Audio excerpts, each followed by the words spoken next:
नमस्ते। सुनो एफएम में आपका हार्दिक स्वागत है। यहाँ हर कहानी सिर्फ सुनी नहीं जाती, महसूस की जाती है। आज हम आपके लिए लेकर आए हैं हमारी पहली ऑडियो बुक सीरीज, जब तक मैं तुम्हें ढूंढ न लूं। ये कहानी है सारा, मैक्स और उनके 5 साल के बेटे एलेक्स की। एक खुशहाल परिवार, खूबसूरत सपने और एक ऐसी जिंदगी जो देखते ही देखते बदल जाती है। पिछले चैप्टर्स में हमने देखा कि कैसे इंटर्न की मदद से डिटेक्टिव डेविड को इन्वेस्टिगेशन का एक बहुत ही अहम सुराग मिला। अब डिटेक्टिव के पास उस मिस्टीरियस ब्लैक BMW की तस्वीरें हैं, वही गाड़ी जिसमें एलेक्स को अगवा करके ले जाया गया था। गाड़ी ही नहीं बल्कि उसे इस्तेमाल करने वाले आदमी और औरत की तस्वीरें भी अब हाथ लग चुकी हैं। आइए आगे जानते हैं क्या एलेक्स की खोज वाकई सही दिशा में बढ़ रही है। बिना एक भी मिनट वेस्ट किए सारा ने तुरंत वो फोटोग्राफ्स उन सब लोगों को दिखाना शुरू कर दिया जिन पर उसे भरोसा था। सबसे पहले वो अपने पेरेंट्स के पास गई। उसने फोटोज उनके सामने रखते हुए पूछा, क्या आप दोनों ने कभी इस आदमी, इस औरत या फिर इस ब्लैक BMW को कहीं भी देखा है? दोनों ने फोटोज को बहुत ध्यान से देखा, लेकिन कुछ पल बाद उन्होंने ना में सर हिला दिया।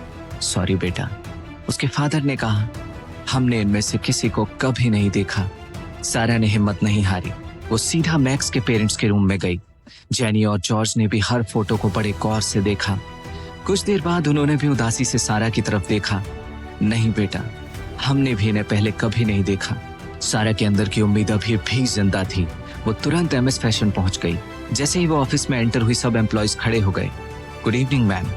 सारा ने हल्का सा सिर हिलाकर उन्हें ग्रीट किया और सीधा HR डिपार्टमेंट की तरफ बढ़ गई और मैनेजर से बोली, सोफिया, मुझे अभी के अभी सब कॉन्फ्रेंस रूम में चाहिए। सोफिया ने सारा की आवाज में टेंशन महसूस कर ली। Right away ma'am. कुछ ही मिनट्स में सारे एम्प्लॉयज कॉन्फ्रेंस रूम में जमा हो गए।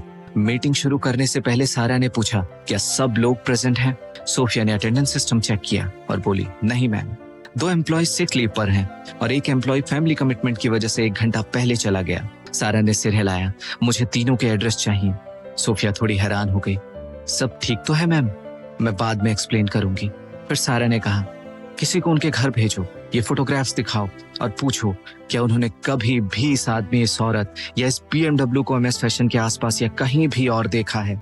उसके बाद सारा ने CCTV फोटोग्राफ्स कॉन्फ्रेंस रूम के बड़ी स्क्रीन पर डिस्प्ले कर दिए। मैं चाहती हूँ कि आप सब इन फोटोज को बहुत ध्यान से देखें। अगर आप इन लोगों या इस गाड़ी को कहीं भी पहचानते हैं, चाहे कभी भी देखा हो, मुझे तुरंत बताएं। कॉन्फ्रेंस रूम में सन्नाटा छा गया। सब एम्प्लॉयज एक एक करके स्क्रीन की तरफ देखने लगे। कभी नहीं देखा मैम। नहीं मैम, मुझे नहीं लगता मैंने इन्हें कभी देखा है। हर जवाब के साथ सारा की उम्मीदें धीरे धीरे कम होती जा रही थी। तभी अचानक सोफिया ने स्क्रीन की तरफ ध्यान से देखा। मैम। सारा तुरंत उसकी तरफ मुड़ गई। क्या हुआ? सोफिया ने उस औरत की फोटो की तरफ इशारा किया। मुझे लगता है मैं इसे जानती हूँ। पूरा कॉन्फ्रेंस रूम सोफिया की तरफ देखने लगा। सारा का दिल जोर से धड़कने लगा। तुम इसे जानती हो? सोफिया ने धीरे से सिर हिलाया। मैं इसे पर्सनली कभी नहीं मिली, लेकिन मैंने इसकी फोटो पहले देखी है। कहाँ? सारा ने बेचैनी से पूछा। सोफिया ने तुरंत अपना लैपटॉप खोला और इन्वेस्टर रिकॉर्ड सर्च करने लगी। कुछ सेकंड बाद वो रुक गई। यहाँ उसने स्क्रीन सारा की तरफ घुमा दी। सोफिया ने धीरे से कहा, ये MS फैशन की इन्वेस्टर्स में से एक है। जब कंपनी रैपिडली ग्रो कर रही थी तब इसने काफी बड़ा इन्वेस्टमेंट किया था। सारा हैरानी से स्क्रीन को देखती रही। मुझे याद क्यों नहीं कि मैं इससे पहले कभी मिली हूँ? क्योंकि आप कभी मिली ही नहीं, सोफिया ने जवाब दिया। इन्वेस्टर मीटिंग में ये कभी खुद नहीं आई। सारा काम रिप्रेजेंटेटिव्स हैंडल करते थे। फिर सोफिया कुछ सोचते हुए बोली, बस एक बार मैंने इसे पर्सनली देखा था। कब? सारा ने पूछा। जिस रात MS फैशन को emerging fashion brand of the year का अवार्ड मिला था। ये सेरेमनी में आई थी, लेकिन सिर्फ आधे घंटे के लिए। जैसे ही आप स्टेज पर अवार्ड रिसीव करके उतरी, वो बिना किसी से बात किए वहाँ से चली गई। सारा ने तुरंत कहा, मुझे इस इन्वेस्टर की हर डिटेल चाहिए, address, phone number, investment record, सब कुछ। Right away ma'am. कुछ ही मिनट्स में सोफिया एक कंप्लीट फाइल लेकर आई। फाइल के टॉप पर लिखा था रोजी मिलर। 1 सेकंड भी वेस्ट किए बिना सारा फाइल लेकर सीधा शिकागो पुलिस डिपार्टमेंट पहुंच गई। डिटेक्टिव डेविड इन्वेस्टिगेशन बोर्ड के सामने खड़ा था। डेविड? वो तुरंत मुड़ गया। मुझे कुछ मिला है। सारा ने फाइल उसके हाथ में दे दी। डेविड ने पहला पेज पढ़ा और जैसे ही उसकी नजर नाम पर पड़ी, उसका एक्सप्रेशन बदल गया। Oh my God! सारा घबरा गई। क्या हुआ? डेविड ने तुरंत बोर्ड पर लिखे RM इलेक्ट्रॉनिक्स को सर्कल किया। RM, रोजी मिलर। उसने सारा की तरफ देखते हुए कहा, ईथन को जो पैसे ट्रांसफर हुए थे वो RM इलेक्ट्रॉनिक्स से आए थे। उसकी आंखों में एक्साइटमेंट साफ दिख रही थी। हम सही डायरेक्शन में जा रहे हैं। सारा की आंखों में फिर से उम्मीद जाग उठी। तो चलो उसने फाइल में लिखे एड्रेस की तरफ इशारा किया। डेविड ने तुरंत अपनी कार कीज उठाई। Let's go. लगभग 2 घंटे की ड्राइव के बाद वो दूसरे सिटी में दिए गए एड्रेस पर पहुंच गए। उनके सामने एक बहुत बड़ा और आलीशान बंगलो था। पूरी प्रॉपर्टी अजीब तरह से खामोश थी। डेविड ने कई बार डोरबेल बजाई, कोई जवाब नहीं आया। उसने दरवाजा नॉक किया, फिर भी कोई रेस्पॉन्स नहीं। वो घर के आसपास घूमकर विंडोज चेक करने लगा, कोई घर पर नहीं था। सारा का सब्र टूट गया। और अगर एलेक्स अंदर हुआ तो? उसने गार्डन से एक पत्थर उठाया। सारा रुक जाओ, डेविड चिल्लाया। हमें सर्च वारंट चाहिए, हम ऐसे किसी के घर में नहीं घुस सकते। लेकिन सारा अब किसी के सुनने की हालत में नहीं थी। मुझे कोई भी मेरे बेटे से दूर नहीं रख सकता। और उसने पूरी ताकत से पत्थर साइड विंडो पर मारा। शीशा टूट गया।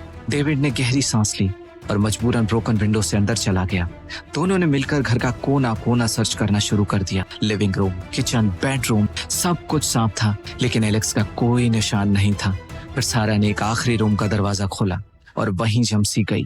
रूम खिलौनों से भरा हुआ था। डेविड हैरानी से रूम को देखने लगा। ये पॉसिबल नहीं है। उसने इन्वेस्टर फाइल दोबारा खोली। रिकॉर्ड्स के हिसाब से रोजी मिलर अनमैरिड है, तो फिर ये रूम किस बच्चे का है? सारा धीरे धीरे विंडो के पास रखे एक छोटे टेबल की तरफ बढ़ी। वहां एक ड्राइंग बुक खुली हुई पड़ी थी। उसने उसे उठाया और जैसे ही उसकी नजर ड्राइंग पर पड़ी, उसकी आंखों से आंसू बहने लगे। डेविड, उसकी आवाज कांप रही थी। डेविड तुरंत उसके पास आया। क्या हुआ? सारा ने ड्राइंग की तरफ इशारा किया। पेज पर एक छोटा लड़का एक औरत का हाथ पकड़े हुए बना हुआ था। उस औरत के ऊपर लिखा था मॉम। सारा ने तुरंत ड्राइंग स्टाइल को पहचान लिया। उसने एलेक्स की सैकड़ों ड्राइंग्स देखी थी। ये एलेक्स ने बनाया है। उसने ड्राइंग बुक को अपने सीने से लगा लिया। मेरा बच्चा।